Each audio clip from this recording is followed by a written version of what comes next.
Welcome to the Market Money Magnet guys. आज हम यहाँ बात करने वाले हैं Q3 के रिजल्ट के बारे में, यानी Q3 के रिजल्ट का एनालिसिस करेंगे। ऑब्वियस है एनालिसिस के लिए कमेंट्री भी बहुत ज़रूरी है और हमें वो भी देखनी होती है, लेकिन हम एक शॉर्ट में ओवरव्यू करते हैं ताकि एक पॉजिटिव या निगेटिव जो रिफ्लेक्शन है स्टॉक के बारे में वो पता चले। अब वो क्यों करना चाहिए, तो हमारे पोर्टफोलियो में जितने भी स्टॉक्स होते हैं वो सभी स्टॉक के क्वार्टर रिजल्ट्स जो है ये हमें देखना चाहिए। 1 हो, 2 हो, 3 हो या 4 हो, हर क्वार्टर का रिजल्ट हमें ओवरलुक करना चाहिए, क्योंकि अगर हमने हमारे पोर्टफोलियो में फंडामेंटली स्ट्रॉन्ग स्टॉक रखे हैं तो एक हाथ दो क्वार्टर रिजल्ट अगर उसके डाउन भी आते हैं तो भी हम उसको होल्ड कर सकते हैं।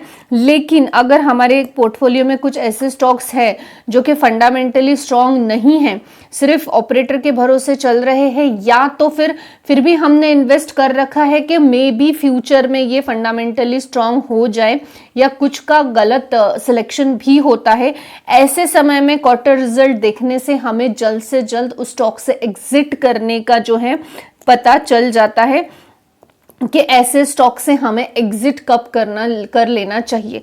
जैसे मैंने आपको कहा, फंडामेंटली अगर स्ट्रॉन्ग स्टॉक नहीं है, पहले तो ऐसे स्टॉक्स को अपने पोर्टफोलियो में जगह देनी ही नहीं चाहिए। हार्ड अर्न मनी है, ये वेस्ट हो सकता है। लेकिन अनफॉर्चुनेट फॉर्चुनेट अगर आपने लिया है somewhat purpose for the short term period, तो भी आपको जो है क्वार्टर रिजल्ट देख लेना चाहिए, क्योंकि क्वार्टर रिजल्ट के बाद स्टॉक में बड़ी सी हलचल मचने के चांसेस बढ़ जाते हैं। तो चलिए हम देख लेते हैं क्वार्टर रिजल्ट। यहाँ पे अगर हम सीक्वेंस की बात करें तो दिसंबर 22, सितंबर 22 एंड दिसंबर 21 सीक्वेंस सही है, नंबर्स इन करोड़ है। और यहाँ पे सबसे पहले हम देख लेते हैं टोटल इनकम। आप देख सकते हैं 14,401 करोड़, 14,181 करोड़, 11,018 करोड़। तो यहाँ पे 11,018 करोड़ से अगर हम कंपेयर करें तो 14,000 यानी ईयर ऑन ईयर बेसिस पर हमें ग्रोथ देखने को मिल रही है। क्वार्टर ऑन क्वार्टर बेसिस पर भी हमें जो है क्वार्टर ऑन क्वार्टर बेसिस पर भी टोटल इनकम में ग्रोथ देखने को मिल रही है। लेकिन सिर्फ इनकम देखकर नहीं चलेगा, ऑब्वियस है बिजनेस चलाना है तो एक्सपेंसेस भी करने पड़ेंगे। टोटल एक्सपेंसेस देखेंगे तो 13,745 crore, 14,159 crore, 10,990 crore. Year on year basis पर एक्सपेंसेस बढ़े हैं। क्वार्टर ऑन क्वार्टर बेसिस पर हम कह सकते हैं कि जो एक्सपेंसेस है वो थोड़े कंट्रोल में ही या कम होते हुए हमें देखने को मिले हैं। अब आप जानते ही है कि income minus expenditure is equal to profit.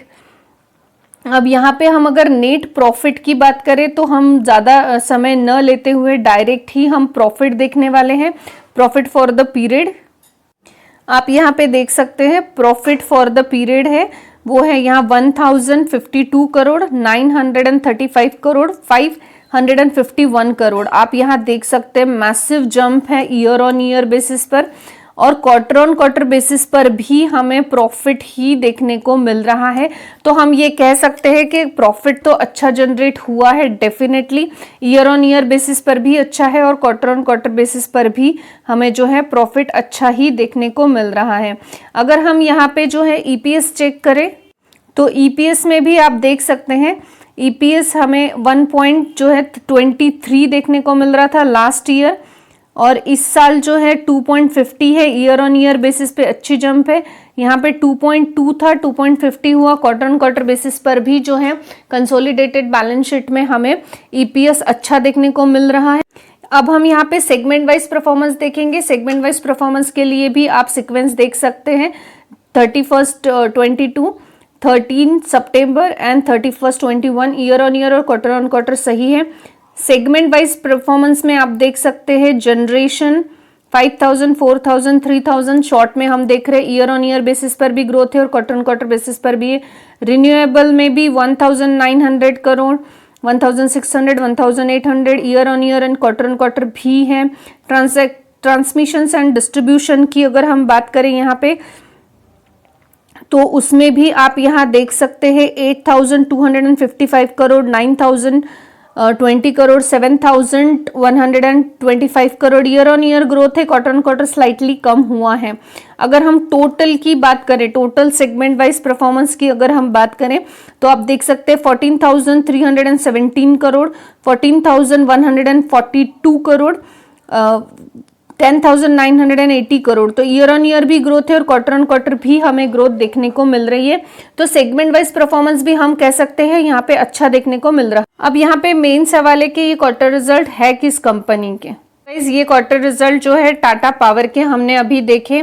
Tata power के Q3 के रिजल्ट जो आए हैं वो रिजल्ट हमें अच्छे देखने को मिल रहे। ईयर ऑन ईयर बेसिस पर भी ग्रोथ है और क्वार्टर ऑन क्वार्टर बेसिस पर भी हमें ग्रोथ देखने को मिल रही है, जंप देखने को मिल रही है। लास्ट कुछ समय से ये कंपनी काफ़ी जो है कंसोलिडेशन फेज में ही थी, कुछ खास अपमूव नहीं दिखा रही थी, लेकिन अब ये जो है आगे बढ़िया कर सकती हैं। अब यही जो रेडनेस है या जो निगेटिविटी है ये क्वार्टर रिजल्ट के बेसिस पे नहीं है, क्योंकि ये क्वार्टर रिजल्ट मार्केट क्लोजिंग के बाद आए हैं। तो इसका जो भी इफेक्ट है ये मंडे को देखने को हमें मिलने वाला है। टाटा पावर को लेकर एक और अच्छी बात हमें ये भी देखने को मिलती है कि इस बार जो ग्रीन टेक है यानी बजट है, हम सब जानते ही है कि बजट जो अनाउंस हुआ है 2023 का, इसमें ग्रीन टेक को जो है 35,000 करोड़ रुपए जो है ये ग्रांट हुए हैं ग्रीन ट्रांजैक्शन इन्वेस्टमेंट में, और 20,700 करोड़ रुपीस जो है ये रिन्यूएबल एनर्जी के लिए ग्रांट हुआ है।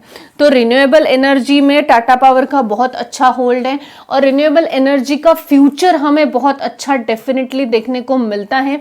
यहाँ पे जो है लॉन्ग टर्म का अगर आपका विजन है तो डेफिनेटली आप इस स्टॉक को कंसिडर कर सकते हो।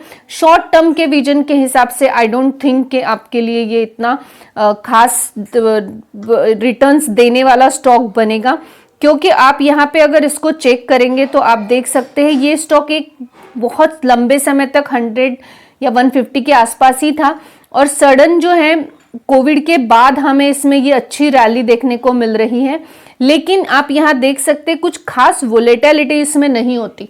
तो एक ऑपरेटर के लिए या शॉर्ट टर्म के लिए ऐसे स्टॉक्स कुछ खास जो रिटर्न्स नहीं देते, लेकिन हाँ लॉन्ग टर्म में आप इसको सोच सकते हो, क्योंकि रिन्यूएबल एनर्जी का फ्यूचर जो है ये बहुत अच्छा देखने को मिलता है। और टाटा पावर में ऑलरेडी हम जानते हैं कि रिन्यूएबल एनर्जी में इसका होल्ड बहुत अच्छा है। पावर स्टेशंस के बहुत सारे प्रोजेक्ट्स इनके पास हैं, जिसके चलते ऑलरेडी जो Q3 के इसके रिजल्ट है ये बढ़िया आए हैं। इवन दो 20,700 करोड़ का रिन्यूएबल एनर्जी का बजट भी ग्रांट हुआ है, उसके चलते हमें इसमें और भी अच्छी अप रैली देखने को मिल सकती है, बशर्ते आपका विजन लॉन्ग टर्म का होना चाहिए। शॉर्ट टर्म के लिए आई डोंट थिंक कि ये स्टॉक कुछ खास आपको रिटर्न्स बना के दे सकता है। होप गाइस आपको इन्फॉर्मेटिव लगी होगी। Thanks for watching.